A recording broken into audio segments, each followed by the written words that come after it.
people talk. We do it all the time without giving it a second thought. Comes naturally, doesn't it? Until someone comes up to us and says, would you mind getting up and saying a few words? And then suddenly everything changes, doesn't it? Suddenly you do start thinking about it. You start thinking about what you're going to say and how you're going to say it.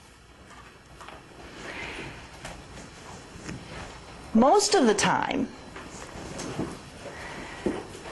when you start thinking about what you're going to say, you start getting worried about it.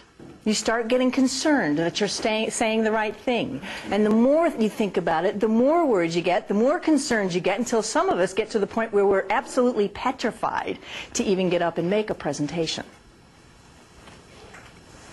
That's because someone has asked you to leave your comfy little island of where we just talk without having to think about it, and cross a bridge over to this no man's land that a lot of people call public speaking. But now let's think about that for a second. Is it just the number of people that makes the difference?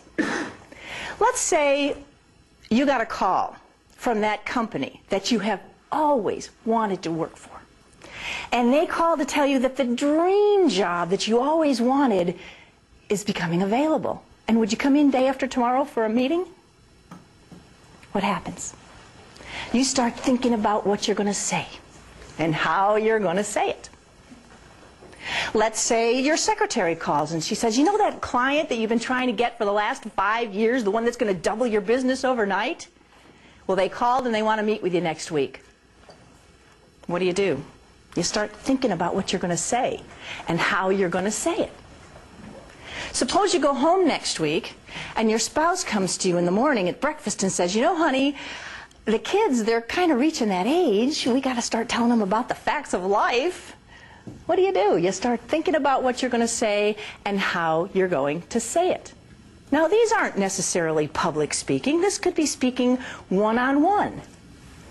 But you go through the same strategy, the same path, the same bridge away from the little island of where you're all nice and comfortable and don't have to think about what you're saying, to go to this island where suddenly you do have to start think about what you're saying. So instead of this being the island of public speaking, no man's land, let's consider it the island of purposeful speaking. This is where you go when you have to make a point. See, that's why we say there's no such thing as public speaking. There is speaking without having to think about it, and there is speaking with purpose. Now, on this island, of course, there are actually 3 different sections. There's speaking with purpose to one person. And then as you go in through the rainforest and through the jungle and up to the volcano, you start talking to more and more people. And then when you get over the backside of the volcano and come out of the jungle, you finally arrive at this great big beautiful beach of public speaking.